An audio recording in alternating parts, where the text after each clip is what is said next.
Hello, everybody. Welcome back. Welcome back. Whatever. To day two of The day two of Invictus Con. It's definitely welcome back for me. Welcome back, Ren. And hi, everybody. I hope you're having a great con so far. We have an amazing panel for you today. Today's panel is called We Finished Our Projects and So Can You. And we are going to be getting into a lot of really great advice from some creatives who finished some big projects. And we want you to finish your project because there should be more art out there in the world. And we want to help you accomplish that.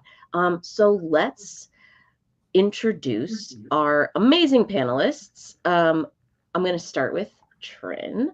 Trin, aka Ruthanne Reid, is a 3 times best-selling author, unless that number has gone up. no. 3. I mean, 3 is a lot. 3-time best-selling I'm author. pretty happy with it. Yeah. Yeah, of 7 books and 50 plus short stories. Yes. She has a sprawling science fantasy world called Among the Mythos that she's world built from the ground up. And in this world, she's written short stories and novellas and full-length novels with a lot more always on the way. I love getting those Patreon updates. She's also a self-taught graphic artist who designs her own covers, which I'm so impressed by, a musician. And one of the coolest things I know about Trin is that she's a really outspoken advocate and mentor for creatives with disabilities of all kinds, be they arthritis or depression. That's just one of the coolest things about you, I think. You'll find Trin under her name, Ruthanne Reid, but here in the Invictus server, we know her as Trin, and you might know her as one of, if not Malevolent's most prolific fanfic authors. Welcome, Trin. Hello. Glad to be Hello. here. And Megan Lloyd is one of the coolest people that I've ever gotten to talk to. Maybe the only person I know besides Harlan with an IMDb page, which is super cool. She has 11 art department credits working as a storyboard artist and a prop designer on extremely cool shows like The Adventure of Puss in Boots, Jurassic World Camp Cretaceous. Liz is going to drag me. And I know a lot of the audience will recognize Nerdy Prudes Must Die. That's so cool that you worked with Team Star Kid. You also worked on the Dresden Files Peace Talks trailer, which if this was a real con, I would be dragging you to a corner afterwards to like grill you about that because I'm a huge Dresden Files fan. So that was really cool. Me too. And Megan was a director on the best Trek since Deep Space Nine. I don't know, fight me nerds. Star Trek Lower Decks, a director on Star Trek Lower Decks, that's so cool. And much, much more. Megan, hi. Hi, I'm so happy to be here. And I'm Ren. Moving on. No. Okay. I'm Ren Brooke. I'm an author and community builder. I published my first book last year called Strangers on the Shore, which you can buy at my Artist Alley booth at the con here. I'm a facilitator and an interviewer, facilitating classes on everything from team building to DEI workplace trainings to project design at a 2-year leadership program out here in Seattle. I also teach writing classes such as Raising the Stakes, Prompts That Don't Suck, and by the end of this class, you'll have an outline. Welcome, Ren. Hi, Ren. So before we get into all of our advice, this panel is called We Finished Our Projects and So Can You. And to give the audience context about the advice we're going to give, I wanted to talk first about the projects, the most recent projects we finished, or the projects you're going to talk about today, where all of this advice came from. So, would either of you like to start, or I can fall on that grenade? I'm good. It's up to you. Go for it. All right. Well, go for it, Trin. So this is my most recent published book. And I'm glad you like the Dresden Files, because this is very much inspired by that kind of genre. And I'm really proud of this one because it's one of those that came after I developed, honestly, how to get the project done dealing with chronic illness and all kinds of problems. So this is basically, it's sort of in the future, you're mixing magic and technology.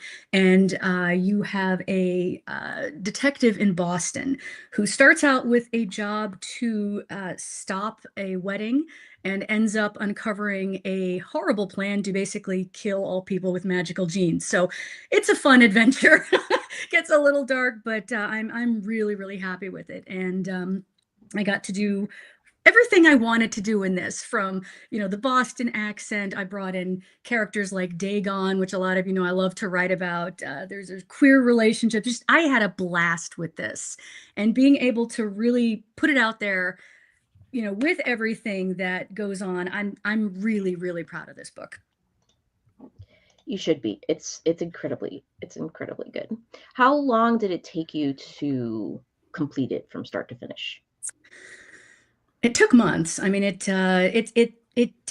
bigger projects can take longer. This one, I was fortunate that the story came quickly, and you don't always have the story right away, but I knew exactly where it was going and how. So it was just finding the time and ability to get it written. And I was very fortunate that I had a lot of really good beta readers who helped me smooth it out. But I'd say it probably took start to finish 6 months. Okay. Yeah, that's, for a novella, I don't know. Is that typical for you personally? For me, that's fast. And Yeah. we'll get into that when I get into the tips. Okay, great. Megan, what about you? What's the last project that you finished? All right, so the specific project I'm going to talk about today is I animated 2 minutes from the Star Kids show Nerdy Prude Must Die.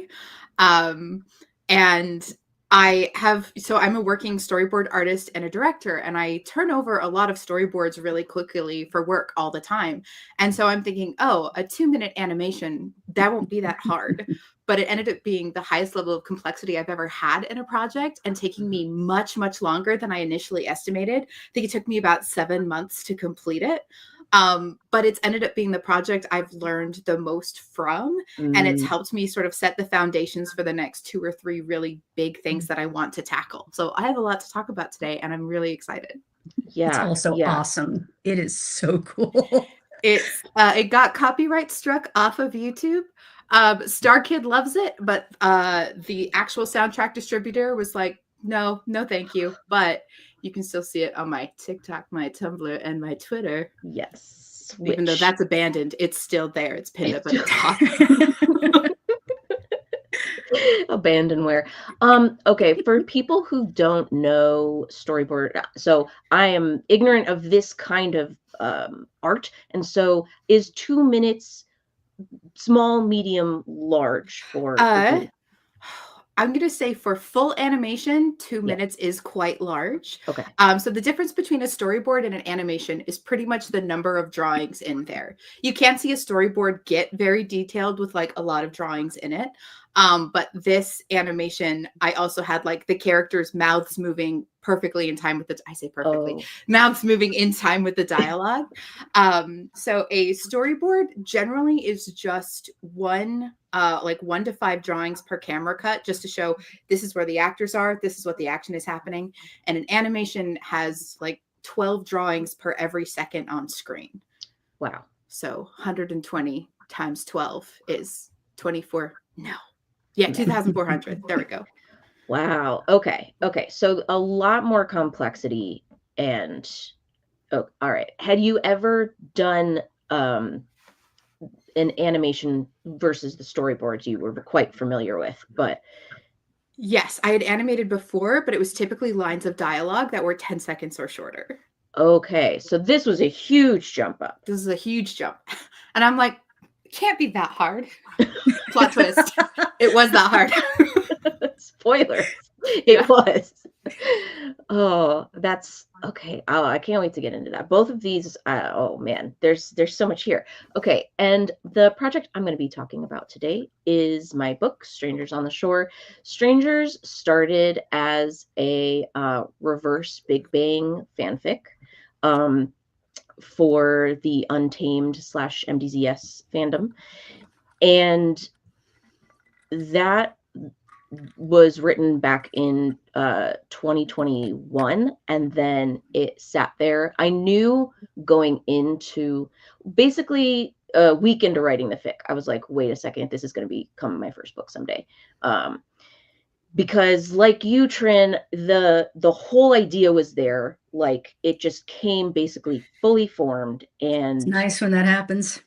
Yeah, it really is. And crucially, I knew it wasn't going to take a whole lot of like reworking and editing from fanfic to, strip the barcode off and make it your own. But I sat on it for 2 years. And so that ended up presenting some unique problems, of not being in the space anymore, not being in the character space, trying to get myself back there. And I signed with a hybrid publisher. We'll get into what hybrid publishing is in May 2023. And then it was published about a year later in June 2024. So my whole project was many, many years. It was about 3 years, from complete start to complete finish. And like you, Megan, it was the biggest thing I'd ever tackled. It ended up, the publishing part specifically ended up being way, way, way more complex than I thought it was going to be. And I learned a lot, and we'll get into it. So,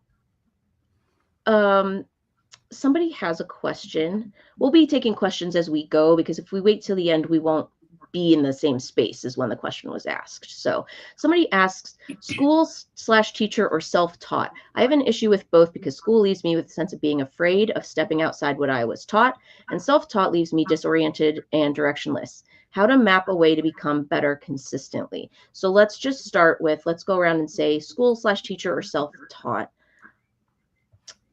Yes, Megan. Right. So I did go to school for animation, and however, the program I was in, which did give us like a pretty good foundation in both hand drawn and computer generated, did focus more on the CG animated, like the CG side of animation. So for me, school was really strong foundation and sort of taught me how to study and gave me an idea of like how long certain assignments would take. So for me, foundational beginners classes, I think school teacher. And then when you want to get into specifics or like a very, very the corner of your craft you want to get into the most, I would say build off that and go self-taught. Mm-hmm. Yeah, that's really well said. The way I view it is that the stuff you learn in school is important because they're tools that you can put in your toolbox, but none of them are unbreakable rules. None of them are set up that you must do it this way or else. That's nonsense. And you can learn this stuff on your own if you're just being self-taught. It's just going to take you longer because you're reinventing the wheel. Mm-hmm. So honestly, I think that hybrid approach of see what the experts say, learn it, so you learn how to apply those tools. Then you on your own decide what is your style, what actually works for you. These tools work, these really don't. And that honestly seems to be the best way to move forward. Absolutely. I completely agree. I'm a person who is very, very bad at self-teaching. I also feel kind of disoriented and directionless when I do that. So I lean more on classes and attending classes. But when you say you have a sense of being afraid of stepping outside what you're taught, I see that all the time. And I would say for that specifically, a hybrid method is the way to go, but maybe like me, it's more 75 to 25 classes versus self-taught, versus for Megan and Trin, it might be a little more even, or even, flipped. But whatever it is for you with the being afraid of stepping outside what you've been taught, my advice there is find a playground that has no rules where you can try the wildest stuff and then see that there are no consequences to stepping outside what you've been taught. Mm-hmm. You need to find that safe space to play, be it a D&D game, a website you make for yourself that nobody is ever going to read. Fandom is a great space. as long as you find a little pocket, find that space where the only stuff you're going to get back is praise, because that you need that when you start out, and then you'll start to realize, like what Megan said and what Trin said, that the things you've been taught are those tools, and the more familiar you get with those tools, the more you can be like, oh, this hammer, yeah, you can use it for what they taught me to use it for, but you can also throw it through a window. Okay.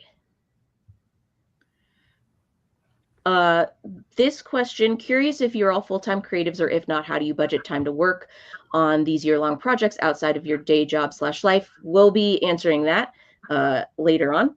Mm-hmm. And then question, how do you all avoid getting bored of a project? We will also answer that later on. Okay. So how this panel is going to work is we all came up with 3 pieces of advice. Thinking about the projects that we just introduced to you, what are our 3 tips of the things that worked for us to get this project over the finish line? Now, of course, advice isn't going to be a one-size-fits-all. It's not going to work for every single person watching this, but these are the things that worked for us, and hopefully they'll work for some of you. So with that caveat, I was thinking that we could start with Trin's mindset advice. Yeah, absolutely. So I'm coming at this from how to get your project done from the perspective of someone who deals with a lot of chronic illness.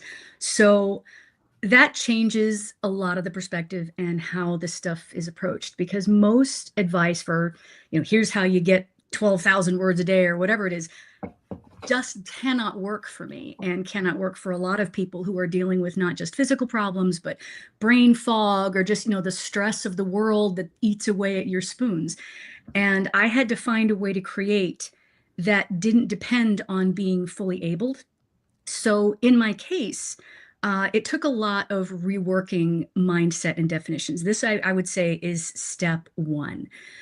So much of our creative understanding comes from, well, a very capitalist mindset, where we think if it doesn't make money, it isn't good. If it doesn't have a certain crowd number, it isn't good. Or if I don't produce a certain amount, I am a failure. Or if I don't win that prize, or something like that, things that are outside of our control, we somehow think that means we've failed at art. And that can be extremely hard to overcome, because fearing that you're going to be a failure is devastating. You're not even going to fully try if you think, if I try, I'm going to fail. It stops you. So one of the first and most crucial things that I had to learn was to redefine a lot of these terms. And mindset is everything with this. So for example, the concept of failure. Failure is terrifying because it feels permanent. It's like, if an engine failed, it's done, it's over, you have to scrap it. If I fail as a writer, everything is over, I'm never going to be able to write again. And we need to turn that around. As long as you are alive, you cannot fail at art. You can fail something like getting a scholarship or winning a prize, things that are, again, outside of your control. But as long as you're alive, you can't fail at art, because you can get up and try again. And the way to switch that around is, instead of thinking sort of a vague fail at art, I can fail as a writer, fail as an artist, think of it as like email. Did you clean out your inbox this morning? No, I still got a lot of numbers in there. You failed an email. You're done. You can never do email again. Well, wait, really? Not. Thank God. All right. But I mean, we understand that word in the rest of our lives. If you're trying to learn to cook, you burned the chicken. Oh, you don't go, well, I can never cook chicken again. I've proven I cannot cook. It's over. No, dang, I better not turn it up on high next time. And you try again. And your art is the same way. We've just been trained not to think that way. And it's really damaging.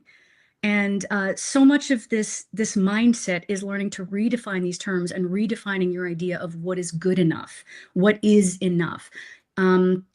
I fell into the trap for a long time of thinking if I couldn't do 1,200 words a day, then I wasn't a good writer. I don't even remember where I got that number now.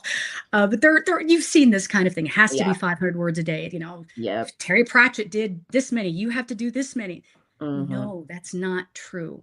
All progress is progress. And if you do a couple of words a day, if you do a couple of drawings a day and you keep doing it, you actually make progress. And no longer holding myself to a standard that I couldn't accomplish and comparing myself to other people who could do more than I could was absolutely freeing. And it took time. I'm making it sound like I pressed the don't compare yourself button. That's not how that works. It takes time to get there. But beginning to see what I made and appreciate it and understand the effort I put into it freed me to do it and actually enjoy it because I wasn't judging it more harshly than it deserved. So mindset, I know I'm giving you a really big bird's eye view here, is so crucial. And once you're able to see those little traps that you've set yourself with words that, the not good enough, failure, etc., you can start to untangle yourself from them. And you're going to find you can move a lot faster than you thought you could. Can you remember a time working on your book where you accidentally got into the, oh, well, I failed mindset and you had to reset? Oh, yeah. Yeah. Oh, yeah. I mean, not with this one, fortunately, but the one that I'm working on right now, which is my baby. All right. So it's a 20,000 year story following the father of all vampires. It's this big dramatic thing, right? And I started it in 2009. You can guess where this is going. I psyched myself out and actually thought, and I remember clearly standing in the kitchen, my dad's kitchen, as I'm doing the dishes and thinking, I had an idea that's too big for me. I don't have the talent to do it. And it sounds ridiculous, but I believed that at the moment. And whether or not it was true then, honestly, I don't think it was. Because if you have an idea, you do have the ability to do it. You just may need to hone that skill. You may need to study, pick up some more tools, learn as you go, have patience with yourself. But I ended up shelving that book because I convinced myself that I couldn't do it. And I do regret that, but I'm happy because I'm not a failure. So I'm picking it back up again. And since I've grown as a writer since then, it's coming out better than it did. So it actually had a silver lining. Amazing. Talk about the days where all progress is one word. So, just to give you a little bit of tiny bit of context, in 2020, I had 2 small strokes, and for a while, I lost my words. They were all the wrong words were coming out of me, and I mean, some of it was funny. Like I forgot the word for calzone, so I was like a pizza sock. I want a pizza sock, so we still call it a pizza sock. But at the time, I was like, this is it. I'm never going to write again. Nothing is coming out of me. I'm terrified. I don't know what to do. And that was when I started to figure out. We'll get into it later on the science of habit building. But to understand that if I wrote anything, it was progress. To understand that and believe it and see it as a victory was crucial, because I had days where I wrote a word, and it was often the wrong word. Like this is not the right word. I know that's not what's happening here, but I wrote it anyway. And the next day I wrote another, and the next day I wrote another. And over time, it builds up. And the only reason it built up is because I didn't look at that single word and go, well, I suck. Instead, I saw the effort I put into it and the choice to keep moving. And the inertia is what will get you there. The science of the way your brain builds habits is how you get there. If you continue to create regularly, even if it's not good, it will get easier to create because your brain will always streamline the thing that it thinks is your normal. So those rough days were emotionally bad. That was devastating. I mean, if you think you can't create anymore, it threatens your very identity. It rocks your entire foundation. But as long as you are alive, you can inch your way out of it. And those single word days taught me that. Everybody in chat is saying that you're incredibly inspirational, and they're really vibing with what you're saying right now. So thank you for sharing that. Oh, okay. Megan, which of your three would you like to talk about first? I would actually like to talk about treat yourself. Yeah, let's do it. So, as a creative, you need to be coming back to your project again and again and again, and you need to find a way to make that fun and comfortable and sustainable, especially for a longer project. So, finding out like, okay, where was I when making this project was really fun? It might be in a different location than where your current workspace is. Like if you are a writer, you may need to set up in some place that's outside your typical office. For me, I took like a poll of my workspace and I ended up buying a new chair because I'm like, you know what? Sitting so long in the chair I have is not comfortable. And if I'm in pain by the end of the day, that's obviously not going to be a good creative experience. And I'm not going to want to sit back down. I also have found some podcasts and some Let's Plays that I really, really love that now I save listening to them while I'm working because I'm like, oh, I get to sit down and watch, such and such streamer play my favorite game. That's something I'm really looking forward to. And that makes it easier to do the parts of my project that's hardest for me. Now, when it comes to your project yourself, also finding out what part of creating is fun and what part of creating is difficult or takes more time, and being able to sandwich like your fun tasks in between the difficult ones means that you haven't saved up a whole day of like, let's say if you're someone who hates copy editing or hunting for typos, do that first thing in the day and then save your afternoon for writing that scene you're really excited about. So it's you have your, I guess you have like your conscious self, your left brain and your right brain that we talk about. And I think you can use the analytical side of your brain to make the creative part of your job more fun and easy to come back to for an extended period of time. How does That's this, good. that is very good. Yes. How does this help with the question that was asked earlier about how do you avoid getting bored of a project? Mm-hmm.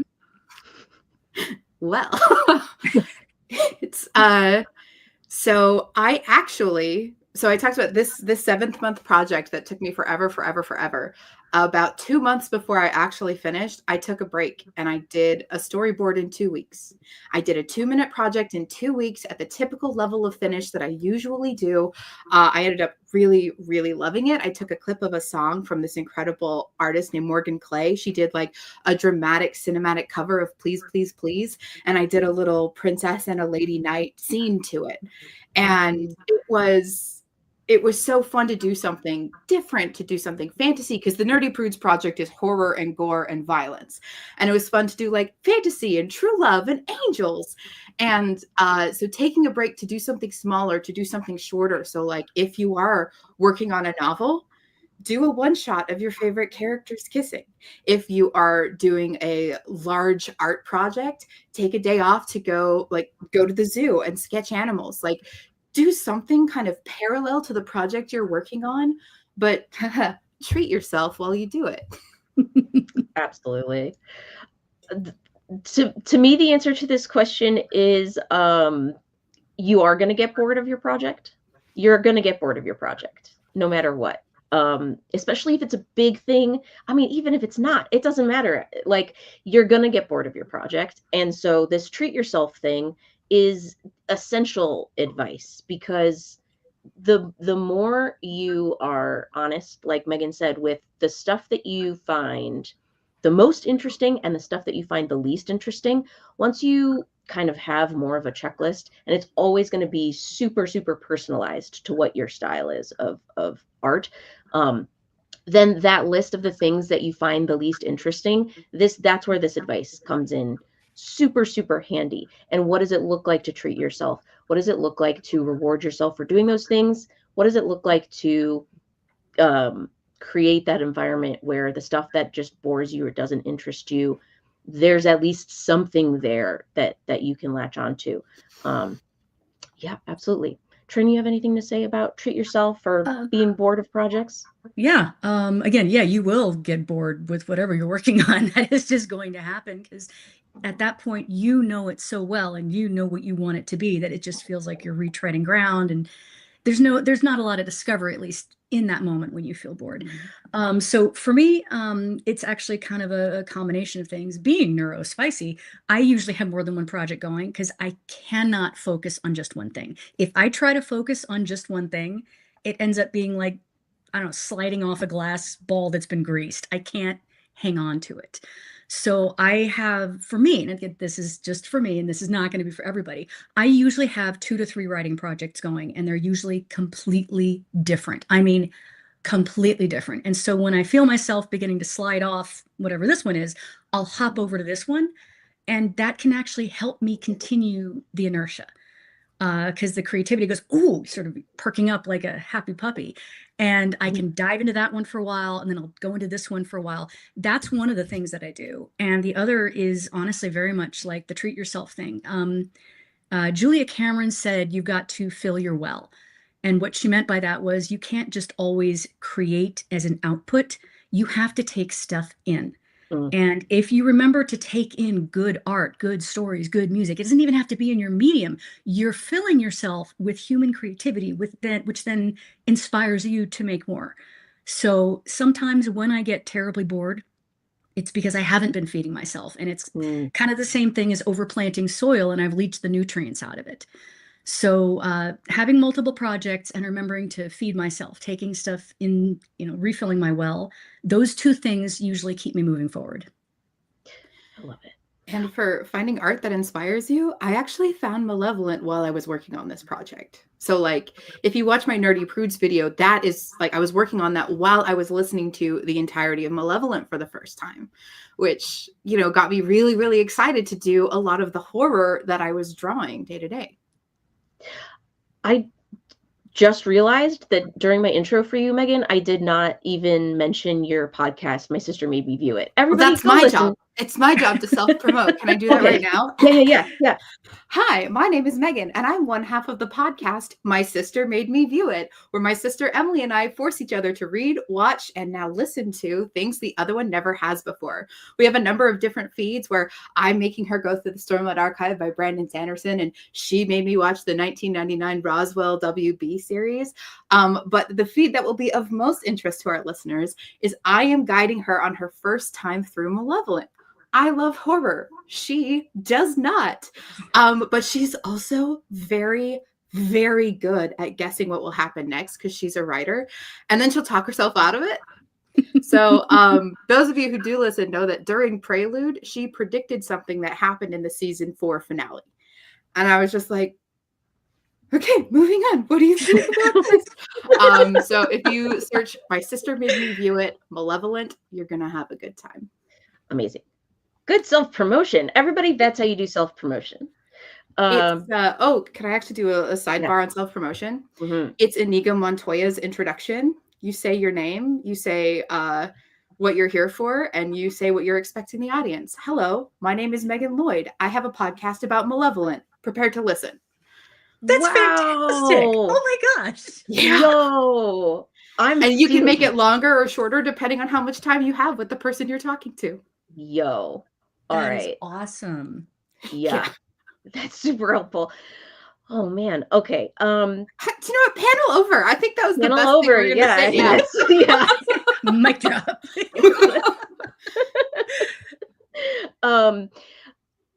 All right. I wanted to for the last word on treat yourself. What is the latest thing that has filled your well? For me, it's been Conclave. I don't know. I just latched super onto Conclave. I even wrote fic for it. All right, you too. Severance. Yeah. This is gonna sound really silly. I got myself book earrings. I don't know if you can see them. But I mean, I don't have a lot of jewelry, and I just was like, you know what? I want to be booky when people look at me. And I found these on Etsy, and they were from a shop in England. And it was like, you know what? This delights me. And I get to feel like a writer when I'm wearing them. So lovely. I love it. I have one last word for treat yourself. Yes. Taking a day off is treating yourself. Yes. You Yes, need rest. you need rest. Every living thing needs rest. Plants need rest. There are seasons. You need rest. Yes, 100%. Um, okay, my first one that I'm going to talk about is saying no. If we could get that up on screen, Ash. Saying no.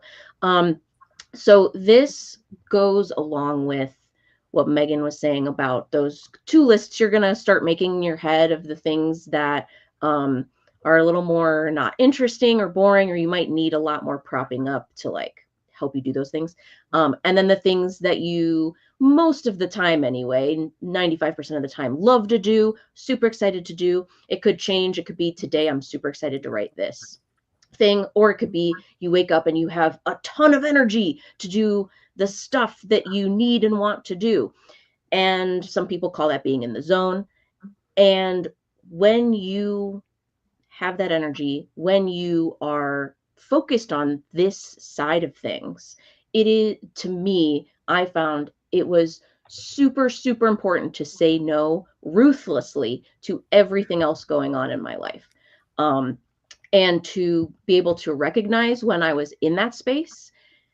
And once I did recognize it, being able and willing to drop everything else that was going on so that I could protect that space, protect that headspace, and take the most advantage of it while it was still going on.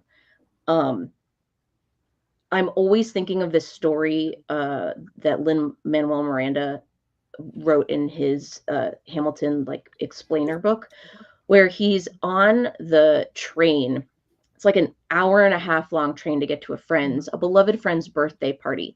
And while he's on the train, he gets the inspiration for one of Burr's songs, and it just like plops into his head. And he knows that this, so he starts writing it, and he knows that he has to protect this space. And so he gets off the train, goes to his friend's apartment, knocks on the door, says, "Hi, happy birthday. I just had inspiration. I gotta go." Turns right back around, gets back on the train, and goes home and writes the entire song.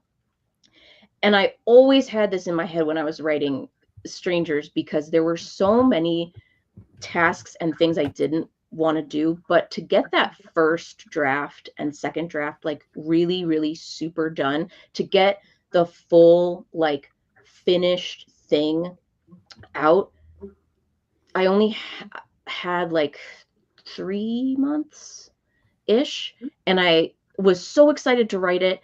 And I really, really wanted it to reflect what was in my head. And so I said no to everything else during those couple of months for the first draft, that first big push where this was the thing I really, really wanted to do. I was in such a zone space. And it was really difficult to say no, very, very difficult. My friends were not happy with me. My spouse was not happy with me, because this was the first time I'd ever set these boundaries. And they were not used to it. And it was difficult, but now it's a lot easier. After that first time, now they're like, "Oh, okay, Ren's saying no to this because they want to work on a thing."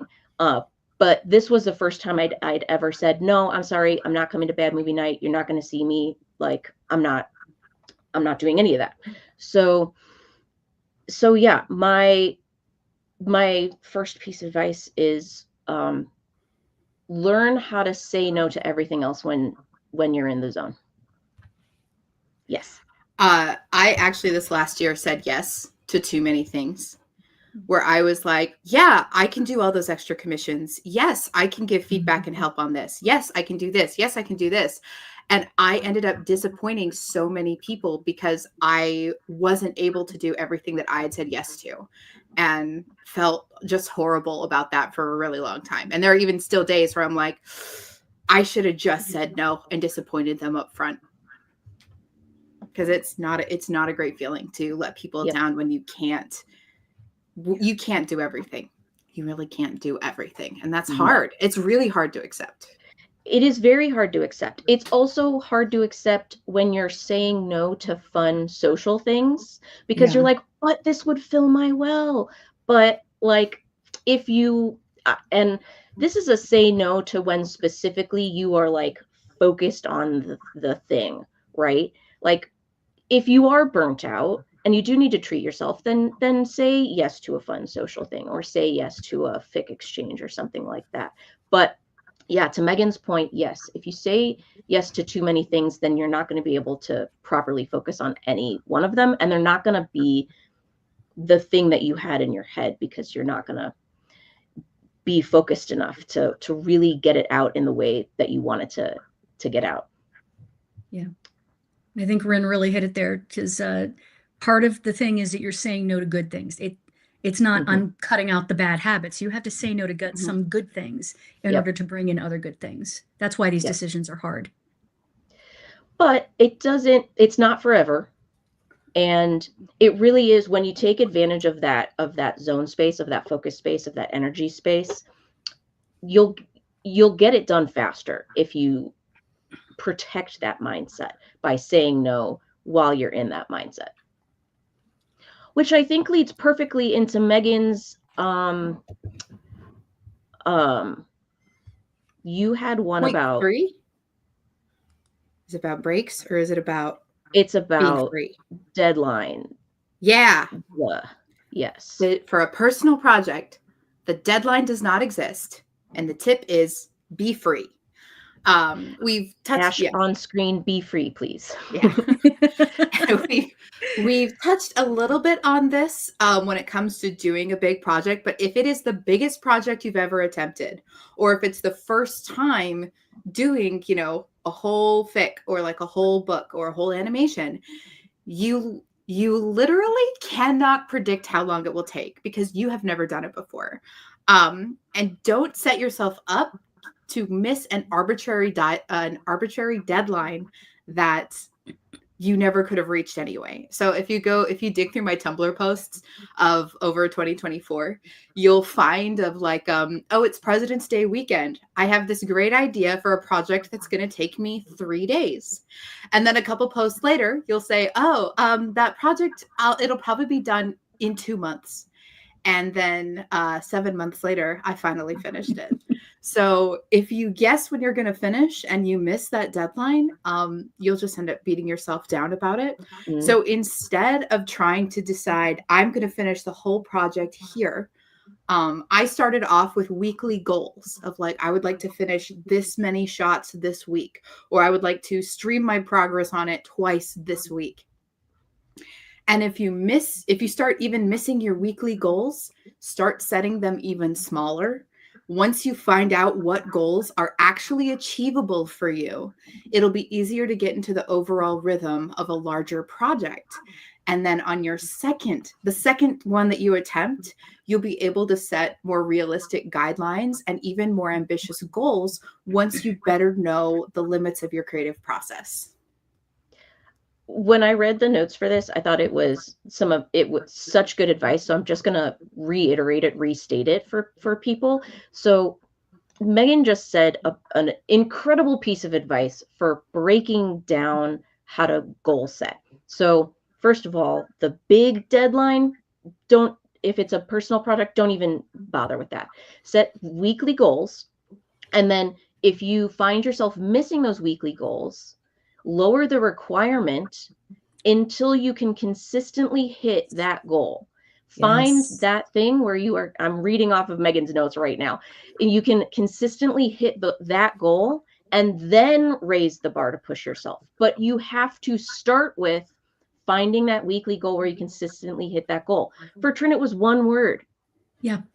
And that's not only a perfectly reasonable goal, that is an incredible goal. And then if you consistently hit that goal, then raise the bar to push yourself, but you need that consistency first. Megan, I think that's incredible advice. Podcast over twice. Channel over twice. Keep a count. My mic is huge, otherwise I would pick it up and drop it. Oh, I love it. I love it so much. Yes. Is there anything else to even say about that? Otherwise, I could talk about how I like to goal track, because I ended up getting something new while I was working on Nerdy Prude. So I've used notebooks forever.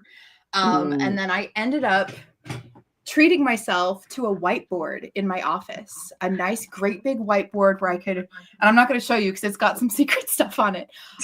But just like a wheeling whiteboard that's about, 24 by 36, where I could write my weekly goals and then I could like easily cross them off. Nice. And so that was part of Treat Yourself. And it was also part of like making my workspace more ergonomic, where like I could just have it all right here in eyesight. And I didn't have to go up and leave my desk because getting started is like really hard. So I didn't have to leave and go anywhere or search anywhere. I had it all right here. So yeah. I love checklists. I love check boxes. All right, everybody, be free of the ultimate deadline when it's a personal project. But there's we have a queue of questions, and I'm going to start with Ash. I see the one from 8:25, and we will get to that one. But how do you go about doing things that you need to get done, whether it's for school, work, or you have a personal due date? How do you go about getting things done if you're bored of doing them or just not feeling like it? Do you just push through it? I think as we were breaking down the tasks into the smallest chunk possible is something, if I need to get through something, it's like, and I'm burnt out already and there's a deadline coming and I have 7 million things to do, which definitely happened with the publishing of Strangers. You're no longer writing. You're not in a creative space. It's all executive function. And I was so sick of it. And my publisher wasn't very good. And I was fighting with them on 7 different fronts. And there was a deadline coming up. My book was getting published. And I was just not feeling like it. I did everything that we've talked about so far. I treated myself. I went to different spaces to do those things. All progress is progress. One email sent is progress. I said no. And later on, I'm going to be talking about asking for help. The number one thing I do when I don't want to get stuff done is that I ask my friends to do study halls with me. I have one friend in particular who every Thursday night for 3 to 4 hours, we will sit. We're not friends.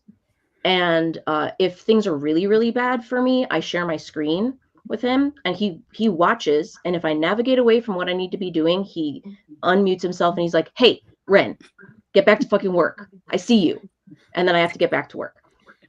And having somebody who has a strict boundary like that, find the people in your life who will help you. That's yes. One of more questions, and then yes, Megan. Yeah, all the things that have to get done, the cleaning my house, the doing my dishes, I will let them stack. Yes. I live alone, so I can go a while without doing the dishes without hurting anybody's feelings. And then there'll be a day in the kitchen where I'm like, all right, it's dishes time right now.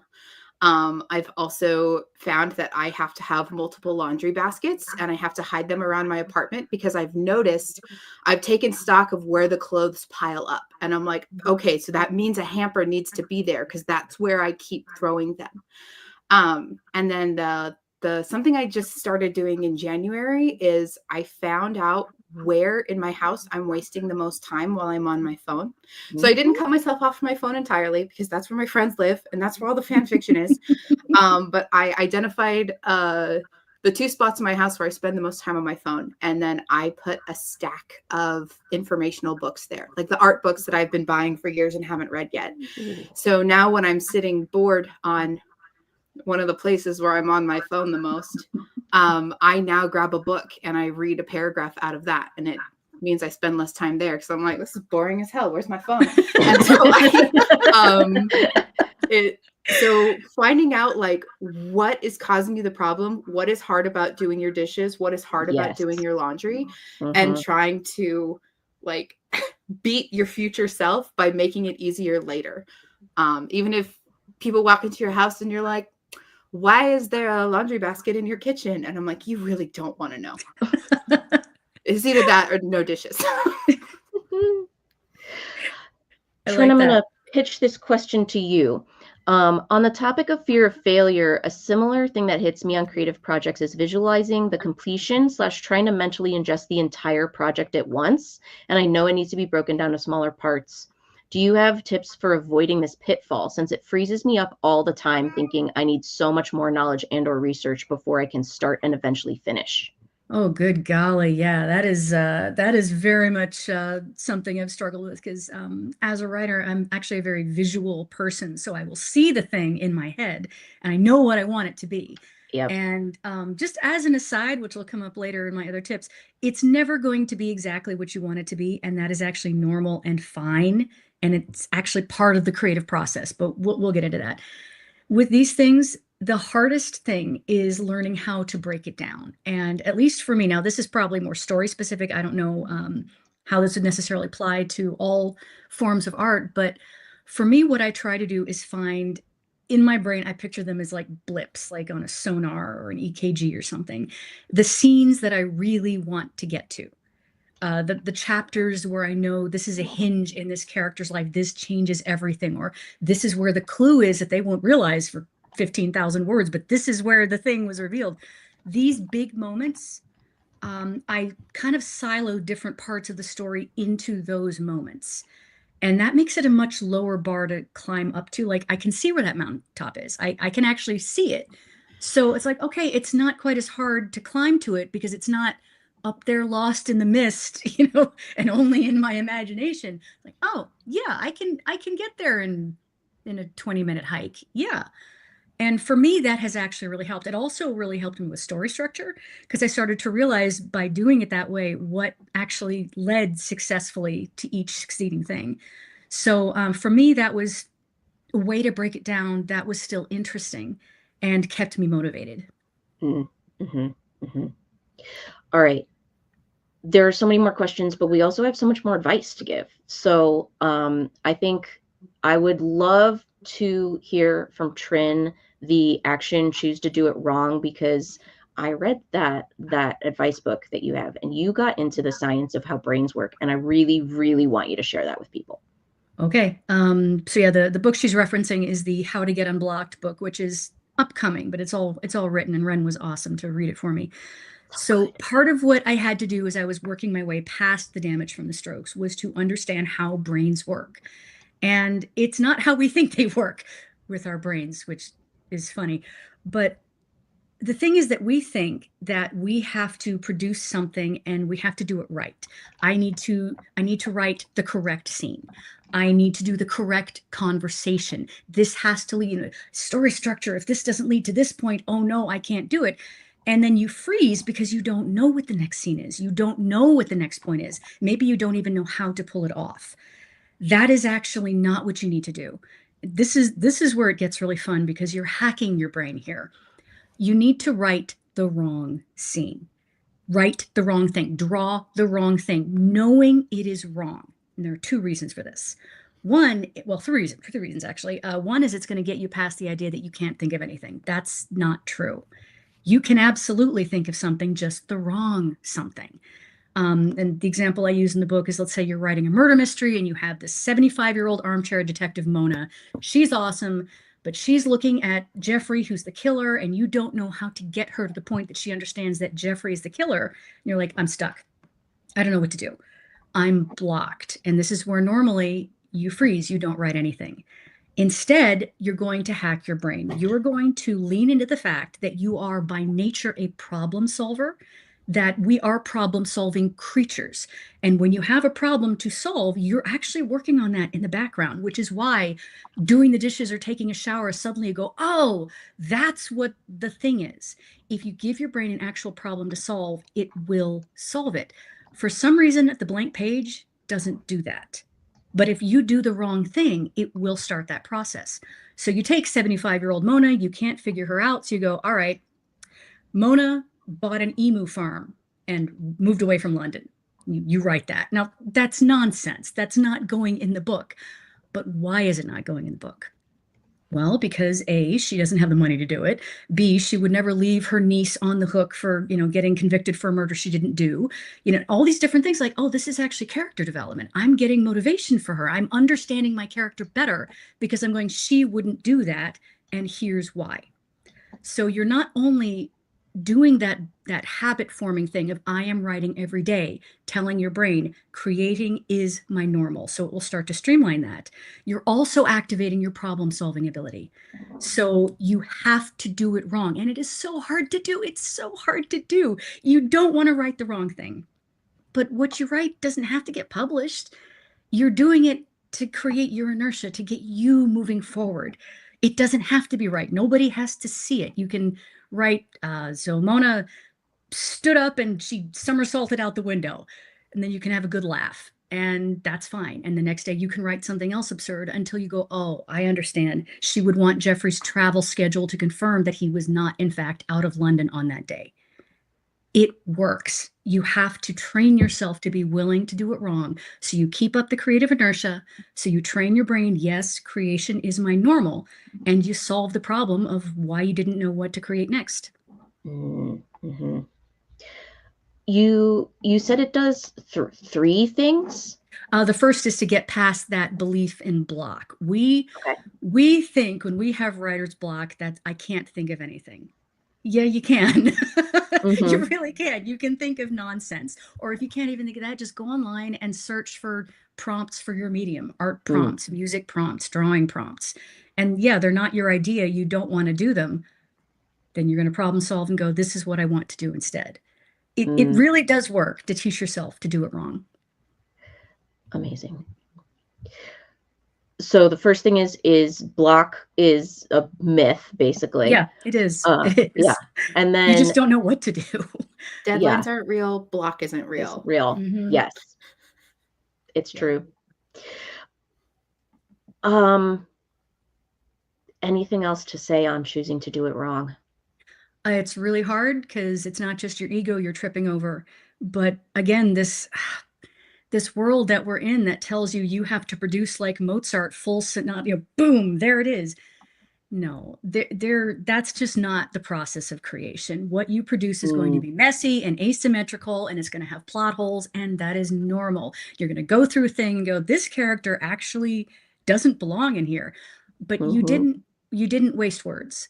There is no such thing as wasted creation because you are training your brain. You are learning skills as you do it. There is no point when you put pen to paper that you've wasted your time, even if you have to scrap a bunch of stuff, because you are honing your talent. Love it. Love it. Everybody is, yes, I'm glad everybody was paying attention to that because I think that's one of the, I yelled at everybody in chat, pay attention. All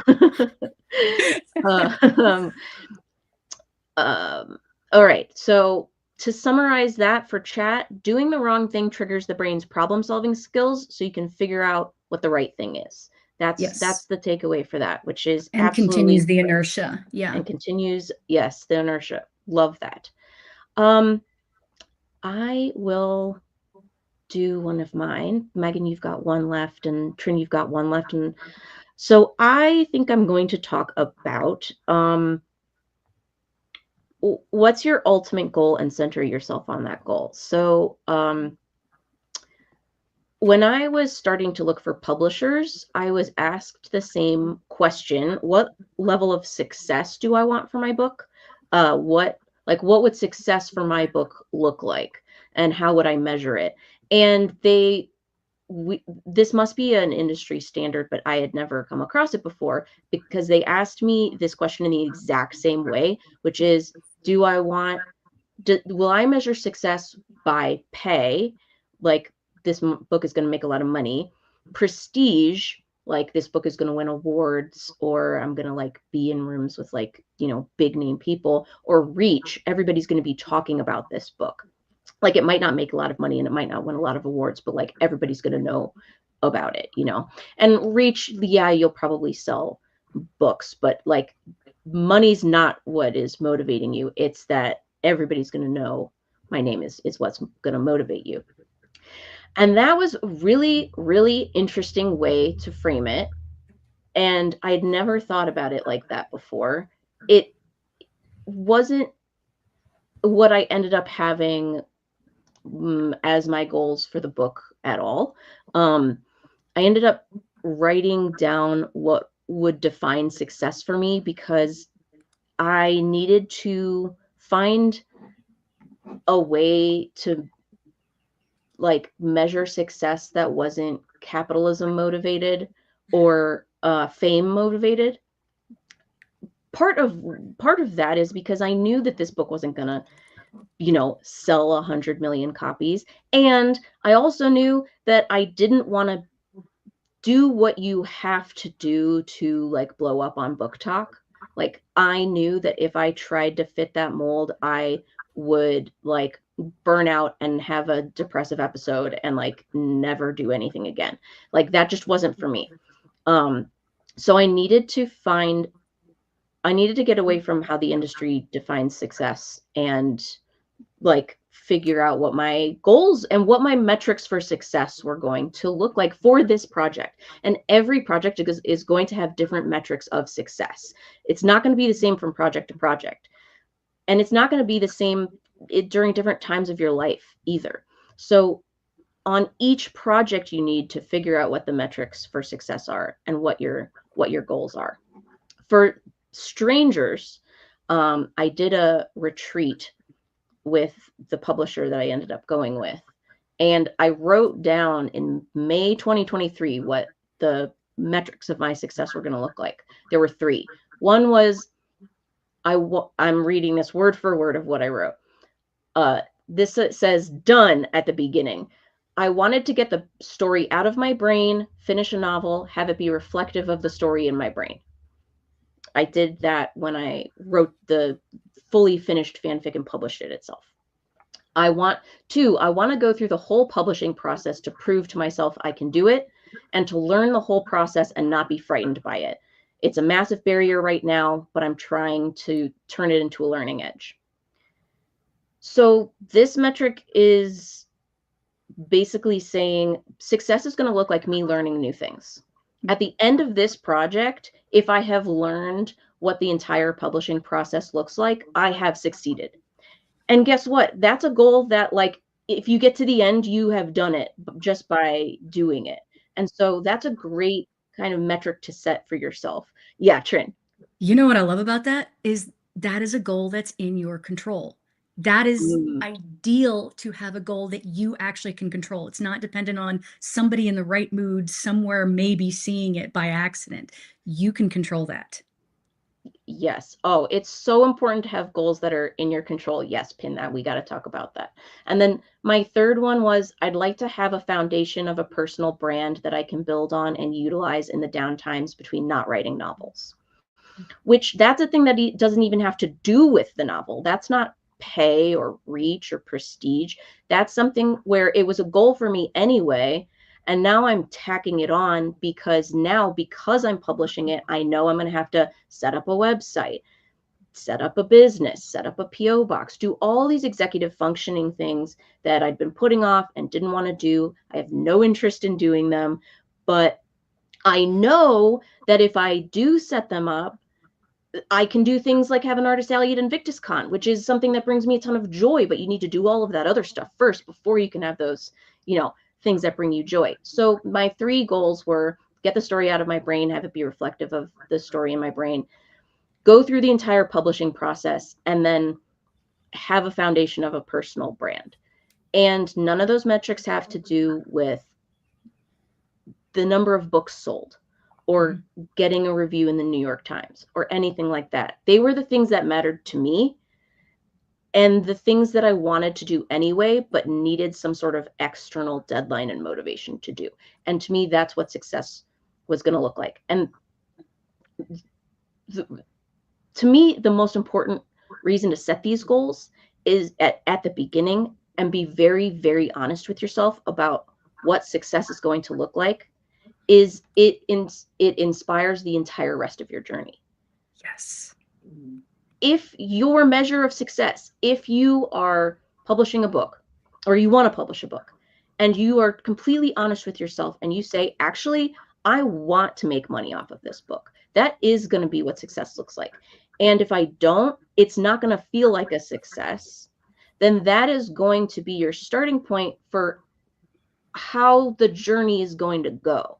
Because somebody who says, if I'm not a New York Times bestseller, then this is not going to feel like a success to me.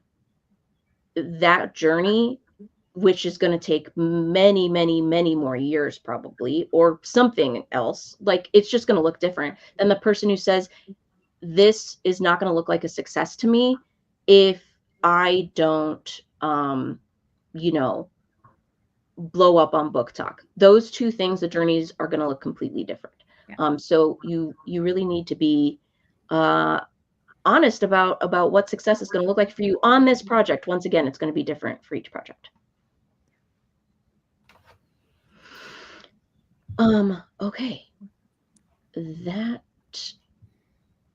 Okay, goal setting. Let's get into some goal setting stuff. We have 3 more pieces of advice left, but I feel like setting goals and measuring success is so important and where you can get tripped up constantly. So talk to me about how you measured success on your book, Trin, and on your animation project, Megan.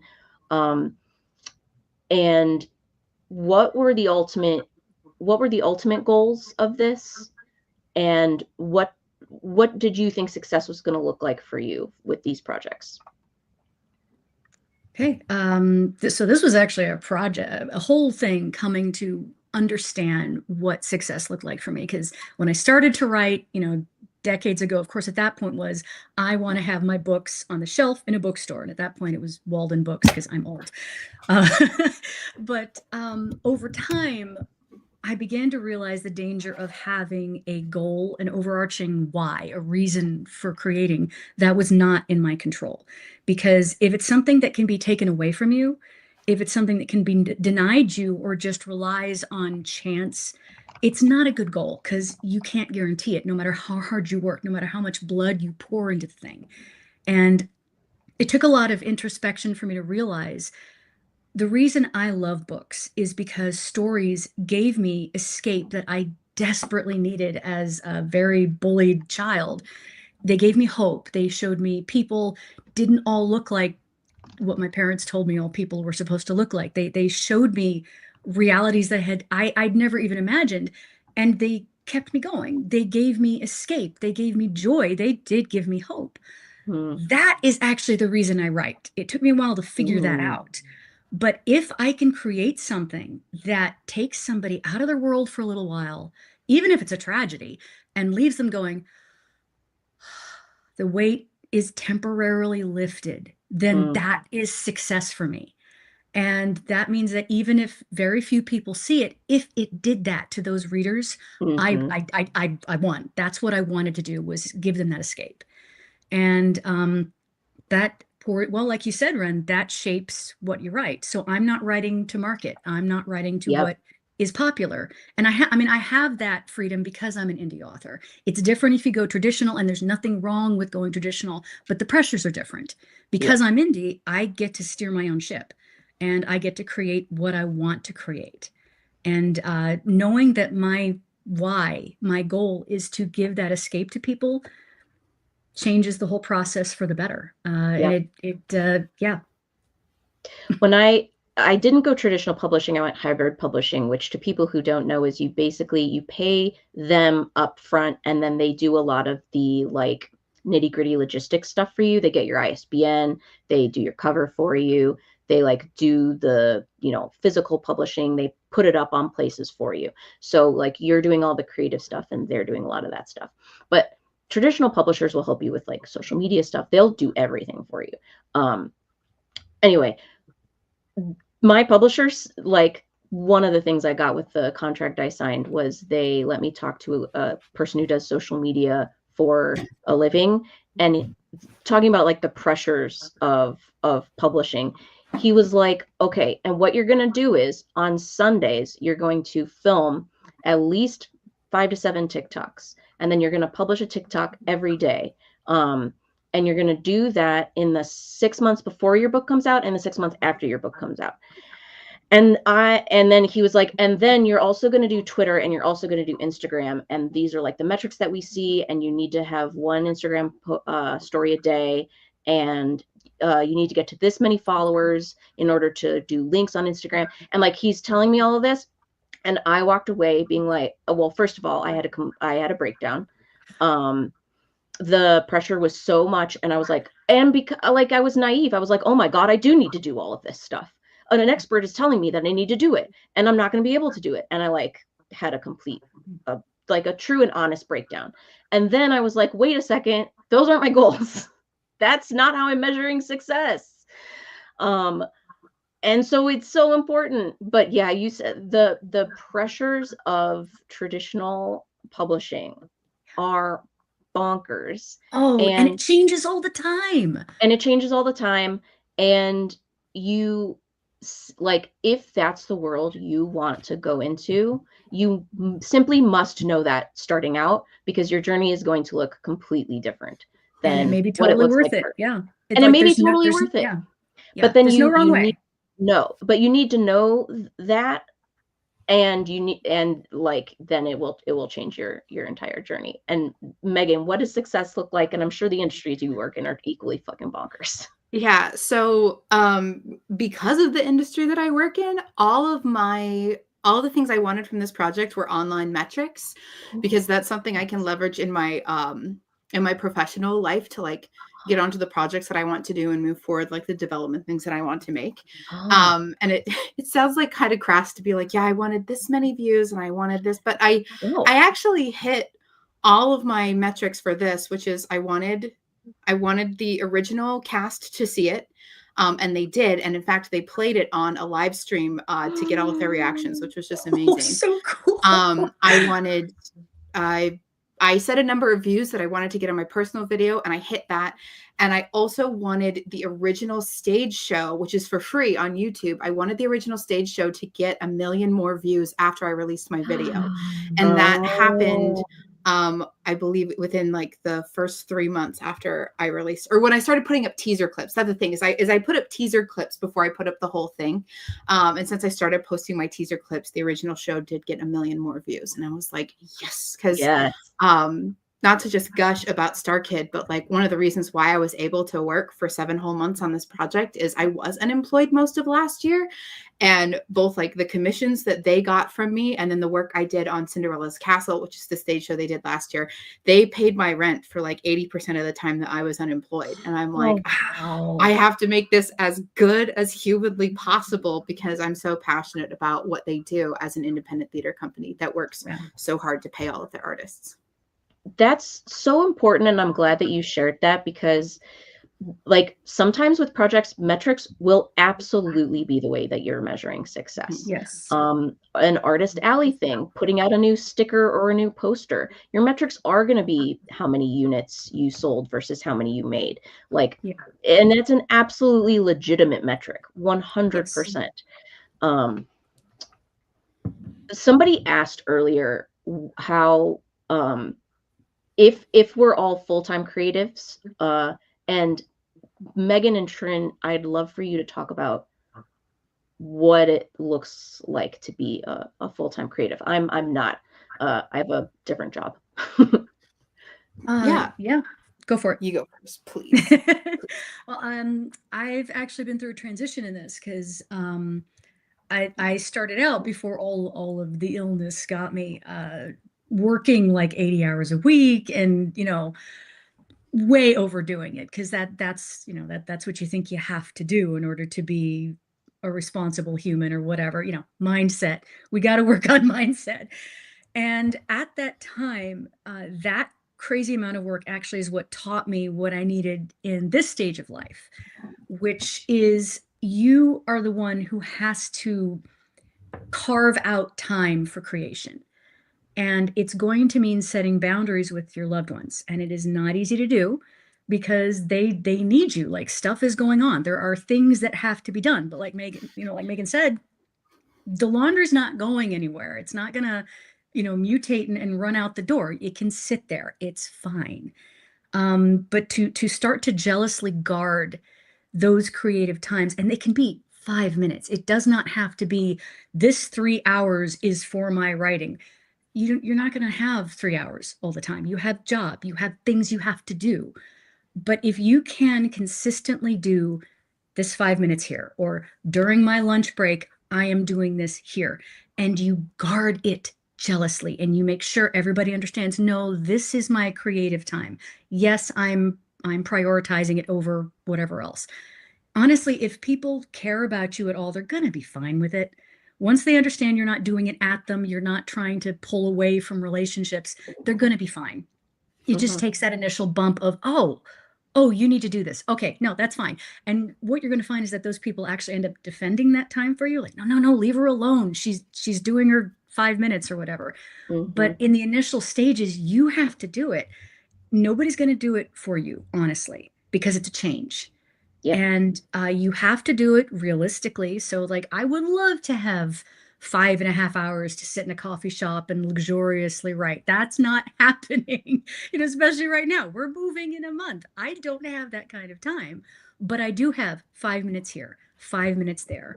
Time that I would have spent scrolling something. Instead, I can say, all right, I don't know what this next scene is, but I can write something.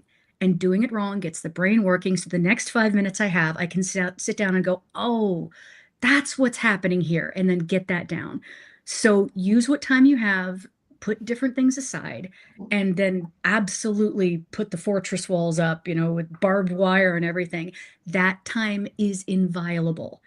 And it takes a while to set that up, but you can do it. There is the flexibility in your life. As long as you make it a realistic amount of time, you can do it. So I have a list of big personal projects, probably 10 or 15 big personal projects, and I'm going to choose one of them this year. However, I'm planning not to start them until July.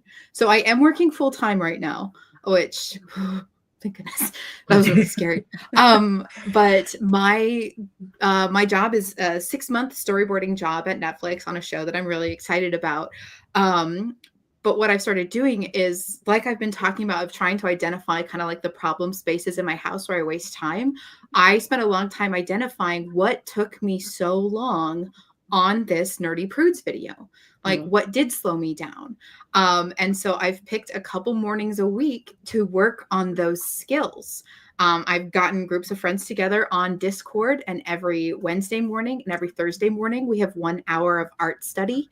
If any of you follow me on the social medias that I still exist on, I've been doing gesture drawing and I've been doing painting. And I'm taking a couple online classes about animation where I'm like, I know my basics, but maybe I should like reinforce the basics a bit. So what I'm doing while I'm full time is I'm trying to build my skill set. So when I do have time to get back into, listen, it could be Magnus Archives, it could be a Malevolent project, it could be Adventure Zone, it could be something that's not even related to a podcast.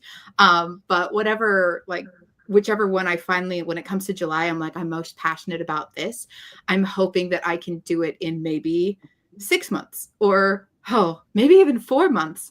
But it's identifying what was so hard for me the first time, what was so difficult the first time, and trying to improve on those areas so that when I jump into my next big project, I'll be able to feel better equipped to tackle what I'm picturing in my imagination. I love it. Okay, we have less than 15 minutes and we each have one piece of advice left to share. So we're going to do a quick round robin. So Trin, let's start with your choice when to call it done.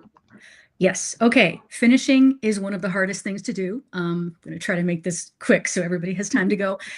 Here's the thing. Ira Glass defined this as the creative gap. You get into art because you know what you love. You know what good stories are. You know what good music is. It inspires you. You want to make that, right? So you start creating.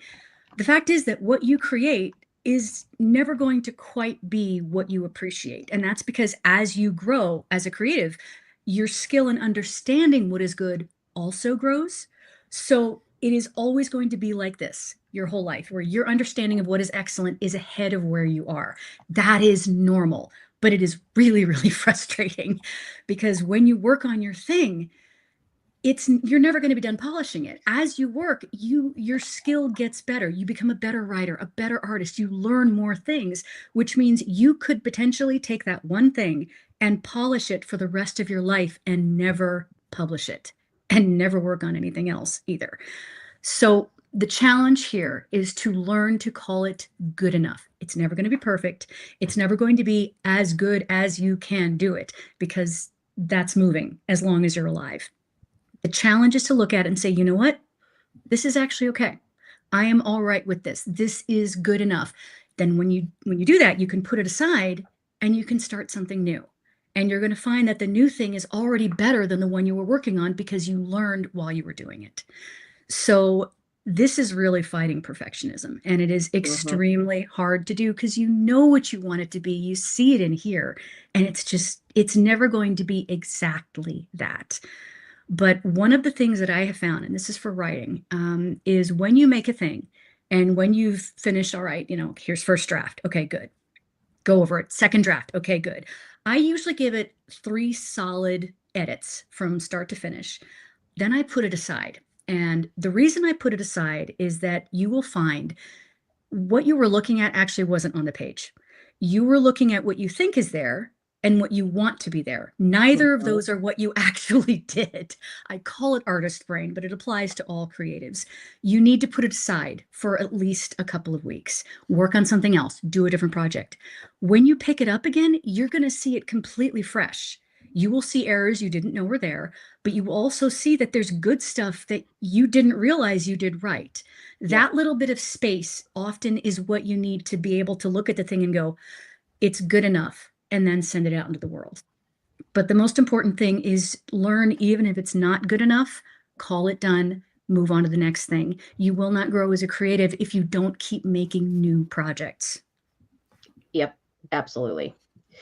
Megan, let's do your last one. Breaks are better than burnout. Yeah. So it is better to take a break than to keep working so hard that you feel like you can't work anymore. And it's even to take breaks when you feel like you don't need them. I have to set alarms on my phone to like get up and stretch and do things, or I'll have to like write in my calendar, like, go plan things, social things out with friends. Because if you find that if you're sitting in the sunshine and you're eating an ice cream cone and all you can think about is getting back to your project, that is a great sign. That's so much better than waking up one morning and saying, I can't do it. I can't do it today. So take breaks even when you think you don't need them, in order to avoid needing to take so much time off. 100%. And my final piece of advice is ask for help. I when I was publishing the book in particular, was a place that I identified I needed to get over the mindset of doing everything on my own and relying on people that I knew I could trust for help. I asked Trin for advice, and she gave me really great advice. I had a problem with my publisher where on the cover, my book is all about Hong Kongers, and they only had so many stock photos of people who weren't white.